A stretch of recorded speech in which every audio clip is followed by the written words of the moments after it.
मोज़िज़ सामीन, voice of Indus TV ते अवां सभिनी खे भलीकार। आऊं आहियां अवांजो पंहिंजो आतिश फ़क़ीर। दोस्तो, अॼु असां अवां जे अॻियां पेश करे रहिया आहियूं सिंधी अदब जे जाखोड़ी किरदार तारिक अशरफ जे जीवन जी झलक। तारिक अशरफ सिंधी अदब जे लाइ तमामु वॾो कमु कयो। संदसि क्रेडिट ते ॿियनि अहम किताबनि सां गॾु सुहिणी रिसालो अहम हैसियत रखे थो। सुहिणी रिसाले जा केतिरा ई शाहकार पर्चा ऐं ख़ासि नंबर कढियाई। संदसि जेल डायरियूं केतिरनि ई ॻाल्हियुनि तां पर्दो खणनि थियूं। हिन केतिरनि ई ॾिसणनि वासणनि माण्हुनि जे चहिरे तां निकाब हटायो। तारिक अशरफ अमर जलील जी कहाणी छपण ते जेल वियो, पर अमर जलील कॾहिं बि संदसि सार न लधी, बल्कि हू त संदसि आख़िरी रस्मनि में बि शरीक न थियो। अहिड़ा केतिरा ई अलमिया हिन माण्हू जी ज़िंदगी में थिया। दोस्तो, बराए महिरबानी प्रोग्राम आख़िर ताईं ॿुधिजो ऐं जे प्रोग्राम पसंदि अचे त हिन वीडियो खे शेयर कजो ऐं असांजे यूट्यूब चैनल खे सब्सक्राइब कजो त अवांजा वॾा वड़। तारिक अशरफ सिंधी अदब जो वाह तारो। एमरसन पंहिंजी हिकु तक़रीर में चयो हो त असांखे ठहियल ठुकियल नकली माण्हू कोन था खपनि जेके चाबी फेराइण सां अदबी लफ़ाज़ी या का ॿी किरत करे सघंदा हुजनि, पर पाण खे त कुझु अहिड़नि शख़्सनि जी घुरिज आहे जेके पंहिंजे इरादे जी सघ कतब आणींदे समझदारीअ सां कंहिं बि नए कम में हथु विझी सघंदा हुजनि। हीउ लफ़्ज़ सिंधी अदब खे नओं मोड़ ॾींदड़ बेबाक कहाणीकार तारिक अशरफ जे कयल कारनामनि सां बिल्कुलु ठहकंदड़ आहिनि। छा लाइ त तारिक उहो कलमकार हुयो जंहिं रिवायतुनि जे क़ैद व बंद खां आज़ादु थी पंहिंजी मर्ज़ी मुताबिक़ कमु कयो। हुन पंहिंजा दग पाण ठाहिया, ॿियनि जे गसनि ते हलणु संदसि तबियत में न हो। सन 1940 ईस्वी में हैदराबाद में जनमु वठंदड़ तारिक अशरफ जहिड़ी रीति कहाणी सां पंहिंजो नातो निभायो, साॻी तरह पब्लिशिंग वारो कमु बि मुनफ़रिद अंदाज़ में कयो। संदसि अंदाज़ मां मुतासिर थींदे बैद में ॿियनि माण्हुनि पुण जहिड़े कोशिशूं कयूं।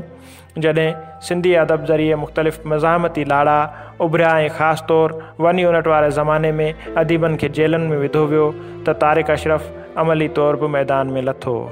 हुन दिलि खोले लिखियो ऐं वक़्त जे हुकुमराननि सां बि सिधी सही रीति मुख़ातिब थियण खां न कीबायो। सिंध ऐं सिंधियुनि जे हक़नि जी ॻाल्हि कंदे हुन कंहिं बि प्लेटफॉर्म ते मसलहत खां कमु न वरितो। जिते बि तारिक अशरफ जो ज़िक्र थींदो त उते माहवार सुहिणी जो ज़िक्र बि ईअं ई थींदो जीअं सुहिणी सां गॾु मिहार जो। सुहिणी रिसालो तारिक खां पोइ वरी कंहिं न कढियो। सुहिणी तारिक अशरफ जी सुञाणप जो अहम हवालो आहे जेको उन वक़्तु नयूं सोचूं फ़िक्र ऐं सिंधी अदब में जदीद रिवायतूं खणी आयो। सिंधी अदब में तारिक इहा बि नई रिवायत विधी त हुन अदीबनि खे मञता ॾियण लाइ उन्हनि जे जीअरे सुहिणी जा यादगार नंबर कढिया। उनखां अॻु रिसालनि ऐं अख़बारुनि जा ख़ासि नंबर फ़क़ति विछड़ी वियल अदीबनि ते ई निकिरंदा हुआ। अहिड़ी रीति तारिक इन पुराणी रिवायत में हिकु नई तब्दीली पिणु आंदी। कंहिं बि रिसाले खे मुस्तक़िल जारी रखणु इंतिहाई मुश्किल कमु हूंदो आहे, पर इहो मुश्किल कमु हुन तमामु महिनत ऐं ख़ुशी सां सर अंजाम ॾिनो।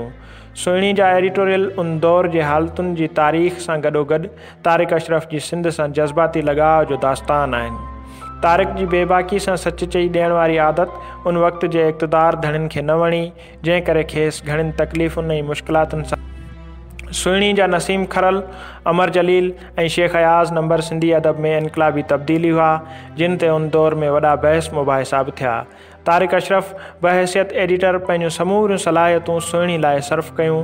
नवनि लेखकनि खे सीनियर लेखकनि सां गॾु जाइ ॾिनी। उन्हनि जी हिमत अफ़ज़ाई बि कयाई त साॻी वक़्तु वरी केतिरनि ई सैकड़ाट लेखकनि जूं लिखणियूं वापसि बि करे उमाणियाई जिन में इस्लाह जी तमामु घणी गुंजाइश हुई।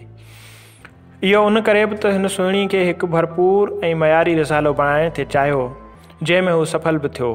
सुहिणी में मवाद शाया थियणु कंहिं बि अदीब लाइ सिंध जी हैसियत रखंदो हो। अॼुकल्ह कमर्शियलिज़म जो दौरु आहे। हर को कमाई ख़ातिर पियो कमु करे। के थोरा माण्हू आहिनि जेके अदब जी ख़िदमत जे जज़्बे तहत अदबी मक़सदनि कढी रहिया आहिनि। पर तारिक अशरफ जो इहो सुहिणी सां इश्क़ हो जो माली तौरु नुक़सान में वञण बावजूदि बि हुन मुसलसिल उन इश्क़ सां निभाउ कयो। तारिक अशरफ बुनियादी तौरु हिकु बेबाक कहाणीकार हो।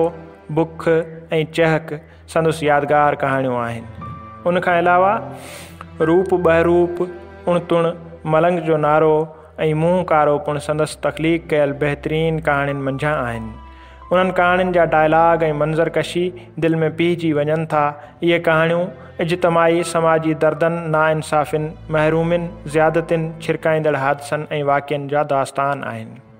तारिक अशरफ जे छपियल किताबनि में जेल में 22 महीना भाङूं पहिरियों, अधु मुलाक़ात, ख़त जेल घारियम जिन सां, जेल में 22 महीना भाङूं ॿियो, ज़िंदगी तन्हा मुसाफ़िर, कहाणियूं, हथें हथ कड़ोल, जेल जी डायरी, सूंहुं पत्थर ऐं प्यार, कहाणियूं, मीरू धाड़ेल, नावल, इंटरव्यू, दर्द जा ॾींहं, दर्द जूं रातियूं ऐं बंदि अखियुनि में कुझु यादूं, कुझु सपना शामिल आहिनि।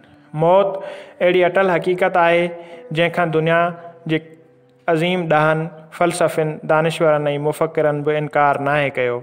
उन ई बेमहले मौत तारिक अशरफ खे 14 अप्रैल 1992 ईस्वीअ ते असां खां जुदा कयो।